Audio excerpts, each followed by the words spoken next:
nostalgia critic guy, remember it so you don't have to. If there's anything Avatar: The Last Airbender has taught us, is that there's a yin to every yang.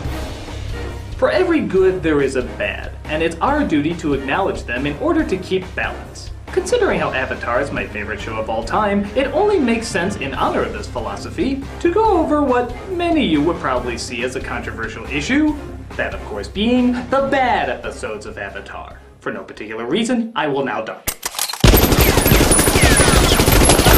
Let me go into a little bit more detail. In my opinion, there's really no such thing as a bad episode of Avatar. Even the weakest episodes have something of value and worth that goes beyond what's presented in most family-friendly shows. But if we want to acknowledge the best, it also makes sense to acknowledge the worst, so we can figure out how to continually make the art grow stronger. So, I see no fault in looking over the not bad, but just not as good episodes of one of the greatest TV shows of all time. Critic, are you sure that's wise? Look, we're all adults and we're going to talk about this in an adult way, so what's the problem? Just that when people see the word worst in the title, they might think the wrong thing. Well, that's technically what it is, isn't it? The worst of the best? I'm not afraid of a bunch of fanboys and fangirls, especially for a franchise I love so much. Okay.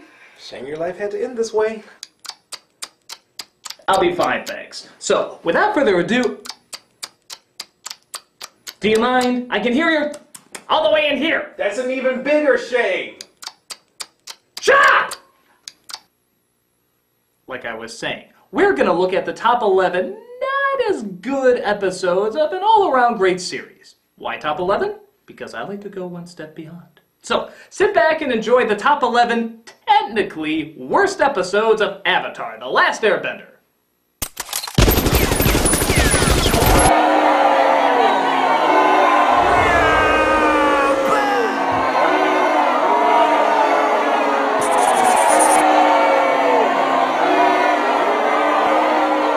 Number 11. Boiling Rock, Part 1. In this episode, Zuko and Sokka try to break out the prisoners from their failed invasion by getting captured themselves and working with Suki to find a way out. In all fairness, very little is wrong with the premise, the development, and even the kick-ass action scenes that come from it. The problem is minor, but still a noticeable one. That being, why is there a Part 1 at all? Seriously, this could have been just one episode.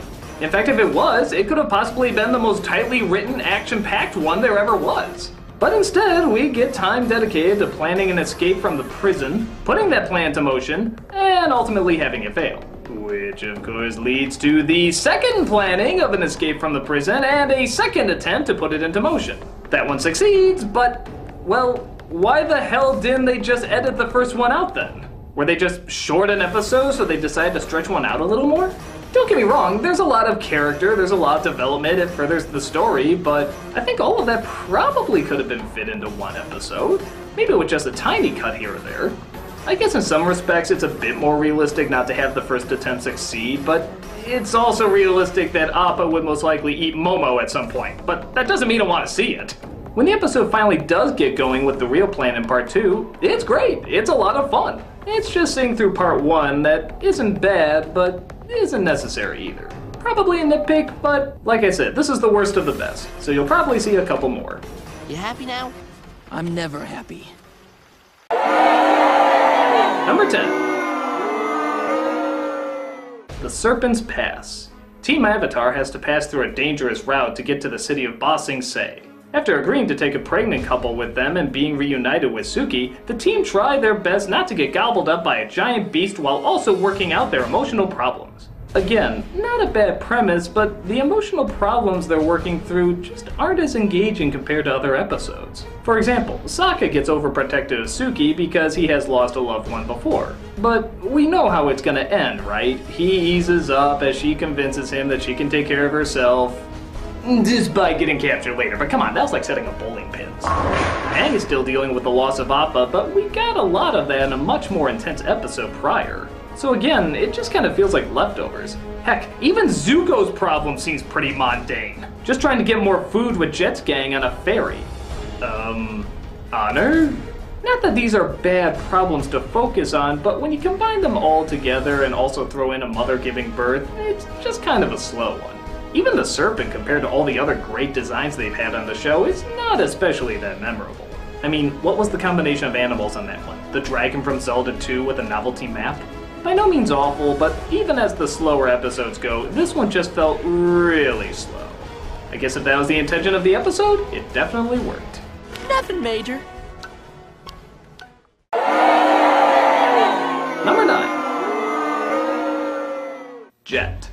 Fresh off the last episode, Jet has a great moral with a great payoff, but kind of a less than thrilling character to do it with. Jet on the surface seems interesting enough. He's like a young Robin Hood trying to teach the Fire Nation a lesson, but goes too far when he tries to take out innocent civilians. This creates some interesting baggage for the character, but for the most part, he's just kind of a good-looking thief. He's there to throw another wrench into Aang and Katara's romance and mostly just be a good-looking foil. It's not that he has no character, it's just not very much. Again, by Avatar standards. It's not that he's annoying or unpleasant, it's just we've seen the good-looking hero who it turns out is not the hero and has a stubborn side that's just never going to change. Most of us know it's coming and we're just kind of waiting for it to take its course. While the moral it teaches about innocents caught in the crossfires of war is certainly a strong one, I do wish there was a slightly better character to get it across with. If he was even more memorable, maybe this could have been an even bigger deal. The kid equivalent of Magneto or something. As is, he's not bad. But like the episode proved, he's certainly not everything he was built up to be. Doesn't seem fair, does it? Number 8. Cave of Two Lovers. The romance on Avatar has always been one of the weaker points. At least for Aang and Katara anyway.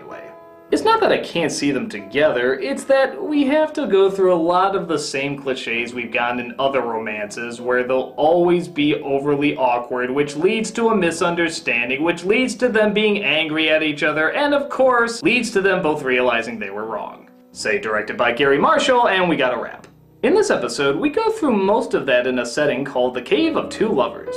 On the one hand, I'm kind of glad all the romantic comedy cliches were kind of gotten out in this one episode. But still, I don't think you needed them to begin with. Falling in love is interesting enough without having to feel you always have to throw in this constant bickering. This continuing formula of the couple that argues all the time but then somehow gets together in the end. I mean, why does there have to be so much bickering in so many romances? Don't they know that's what marriage is for? We all know they're going to get together, so I never got why they tried to drag it out as long as they did. They can get together early on, there's nothing wrong with it. Have them be a couple afterwards, work through relationship stuff that would happen after you decide to be a couple. Come on, there's other areas to go with this.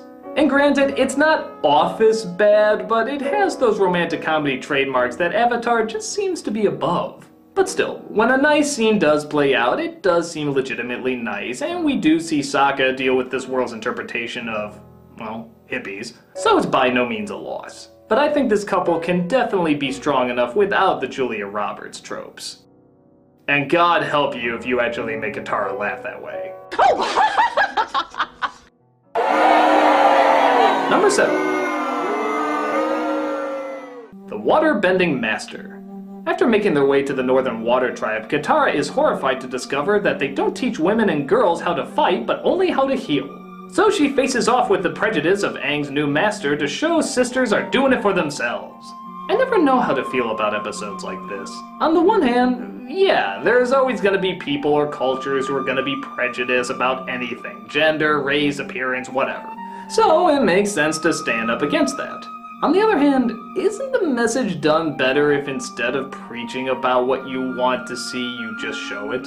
Growing up as a little boy, I always loved Gosalyn from Darkwing Duck and Babs from Tiny Toons. I didn't care that they were girls, and that's because the show didn't care either. They were just funny characters that were part of the group, so I never had any problem with them. However, when the trope of girls proving they can do what boys can do comes in, I always feel like it's making the character more a statistic than a person. And Katara is definitely not that. Neither her gender nor any prejudice against her was her identity, so this plotline didn't seem especially needed.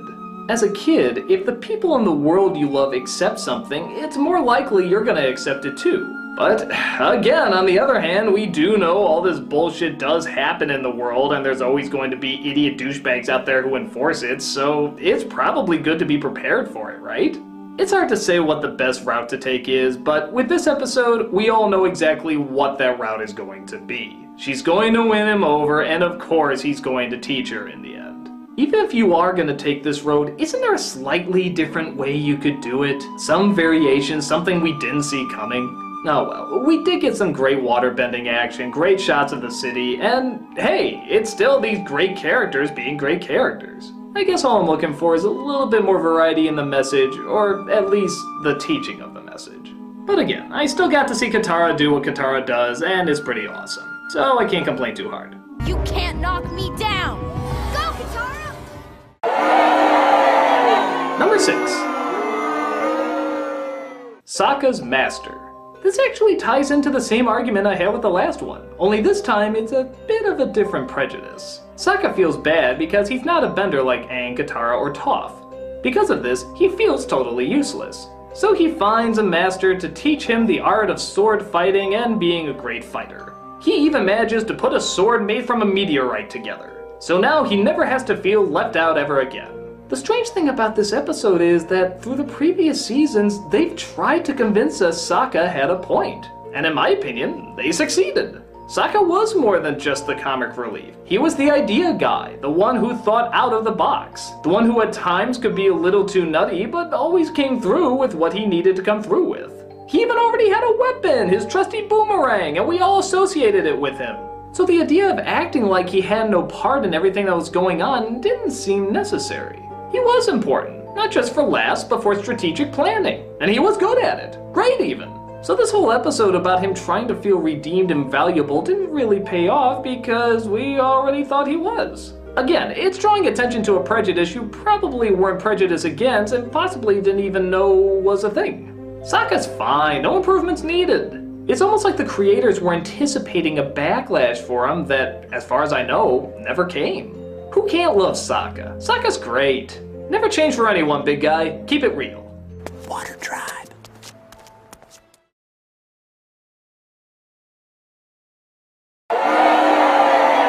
Number 5. The Swamp.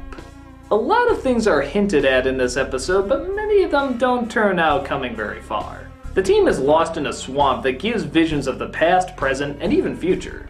While trying to figure out what it means, they're also trying to outrun a couple of swamp rats who want to eat their animal companions for dinner. The ending is definitely interesting as it delivers a message about how all things are connected, and to its credit in a very creative way.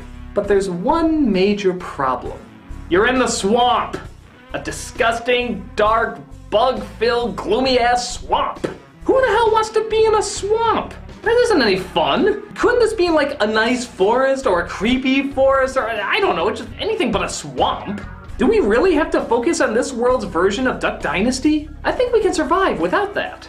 We also get the return of Zuko as the Blue Spirit as well as haunting memories from Katara and Sokka's past, but none of them seem to especially go far in the long run. The only thing that really plays a big part is Aang seeing a vision of Toph who would eventually become his earthbending teacher. But aside from that, we're just stuck in this nasty-ass swamp. And don't get me wrong, I know a lot of it is don't judge a book by its cover, and honestly, they did get a lot more wisdom and entertainment than I would have thought they would have in this environment, but yeah, the Avatar version of Deliverance? Not a fan. Number 4. The Painted Lady. I think we all kind of cringe when we hear an episode of anything is going to be about the environment. And yes, the environment is important, save the earth, all that good stuff, but let's face it guys, it's so rarely done well. Truth be told, there's only 2 family-related shows I can think of that handled it with any subtlety or intelligence. Sonic the Hedgehog, I'm not even joking, there actually is a subtle environment message in there, much better than that other show! And of course, Avatar. The whole show definitely has a strong tie to nature. Hell, the nations are named after the 4 elements. But it was never rubbed too much in your face. That is, with the exception of this. While no way as bad as other environmental messages, why did the show feel they needed one addressing pollution and saving the earth? The show's already kind of been doing that with its subtlety, hasn't it? Katara's concerned because while they're not supposed to interfere with the Fire Nation yet, a village is starving and losing their home to pollution. So she disguises herself as the spirit of the river known as the Painted Lady to feed and heal all those who need it. It brings up a good debate on how far does one go before interfering with other cultures, but like many of you, when you see a big bad factory spewing sludge and young kids who control the elements try to help, I only think of one thing. Wind! Water! Go Critic! Again, as most environmental episodes of family shows go, this one is not honestly that bad. But compared to what the rest of the show had been naturally giving us all this time, this one's just a hint too obvious. You wouldn't mind keeping that a secret, by the way, would you? No problem. Number 3. The headband. Now I'm just gonna say it, Avatar. Really? Really? Of all the movies for Avatar to joyfully rip off, we get a bizarre version of Footloose?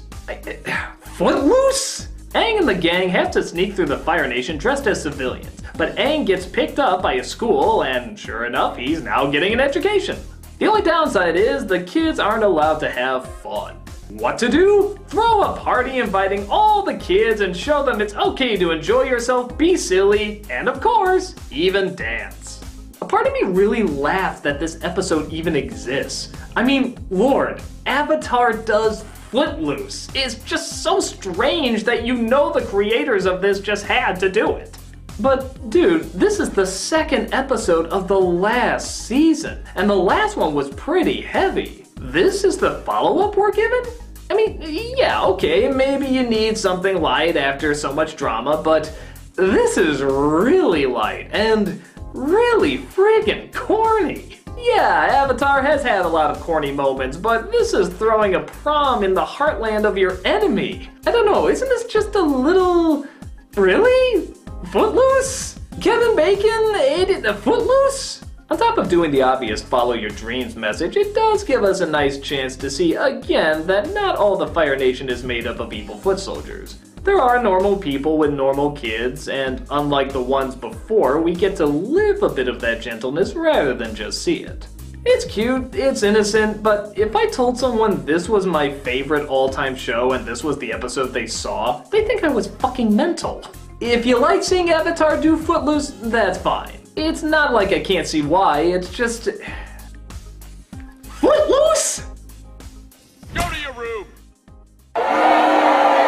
Number 2. Bato of the Water Tribe. When I first saw this, it was my least favorite episode. Why? Because I felt it went against everything that Aang was. Our team comes across an old friend from the Water Tribe named Bato. As Bato recommends them to look for their father, Aang finds a letter from exactly him, Sokka and Katara's dad. Afraid Sokka and Katara will leave him, he actually hides the letter, destroying the possibility of them being reunited. I couldn't believe it when I saw this episode. This is Aang! Friggin' Aang, who destroyed this opportunity for his two best friends whom he owes everything to, for seeing what's left of their family. It didn't feel like him. I know he's a kid and kids make emotional mistakes, but they've established him as being smart and sensitive. He grows up in an environment that is nothing but this. With everything that Aang's character seemed and what he was taught, this just didn't seem like him. It seemed downright alien. Even Sokka and Katara seemed a little harsher than usual, but to be fair, it's kind of hard to blame them. This was a pretty big deal. Now, with that said, there are a lot of good elements looking back on it again. We got to meet June the bounty hunter, there was still some awesome fighting, and it does, I guess, cement them as a family unit. It's the only time, though, I've ever seen this character not feel like the character. Which I suppose is good, seeing how lots of shows make that mistake often, and this one only slips up once. Some good fighting, and still an overall good message, but man, I will never get that choice.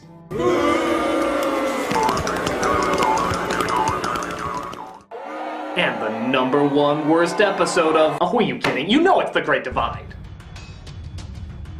Yep, the universally hated episode by practically every Avatar fan. It doesn't connect much to the grand story, it doesn't further much character, and it's considered by many to be a complete waste of time. So, is it really as bad as all that?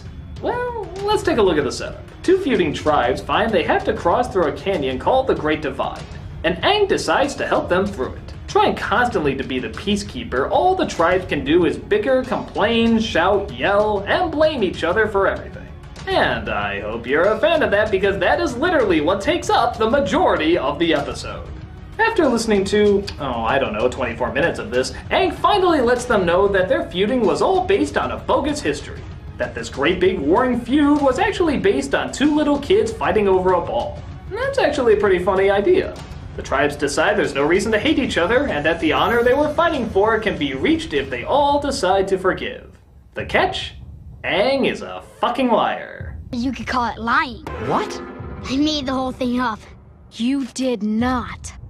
That is so wrong. Now where's that custard tart? And good lord, remember how we talked about breaking character in the last one? Where in the peaceful airbending philosophy of balance and truth does it say just make shit up? If you can't find the best route, just lie about it. No harm done. So, not only do you have an episode that's mostly complaining and arguing, even among the main characters, but you also have what would have been a clever message about prejudice reduced down to, if someone's a racist, lie your ass off. Sheesh, we could have had something if Aang just stopped talking and the two separated, but straight up making up a story explaining years of real hurt? This is a weird message they're trying to convey. I'm not even sure what you're supposed to take out of it. Sometimes lying is good, the needs of the short-term solution outweigh the needs of the long-term solution? The truth will set you free only when it's convenient? This episode was so hated that even in the series recap, they act out the scene pretending like it never happened.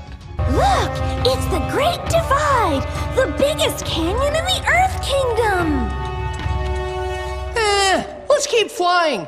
It's clunky, it's misguided, it's confused. Much like the Great Divide, it's a great mess. Let's keep flying. But even with that said, I still don't think it's a bad episode. Because I still stand by that there are no bad episodes. Even at its weakest, Avatar was fantastic. Because no matter what, it always had great characters, great story, great animation, and the ability to take children and adults 100% seriously. It's a show unlike any other we've ever seen. Yes, there's a lot of things that aren't good in The Great Divide, but that animation is still great. I still like following these characters. I still like hearing their performance. I still want to see where the story is gonna go. That's the incredible whole that the show has. Even when it's not great, there's still great things in it. And that's why Avatar will always be one of a kind.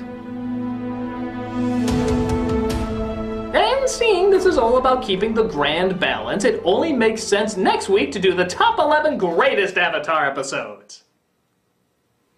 There. Will that calm you the fuck down? I don't know, Critic. There's still 2 minutes left in the time bar. Something could still go wrong. Yeah, like there's somebody out there who could possibly do something bad to you. Oh, yeah, what are people gonna do? Complain on message boards? Write mean comments? Show me one person who would actually be crazy enough to cause me physical harm because of this list.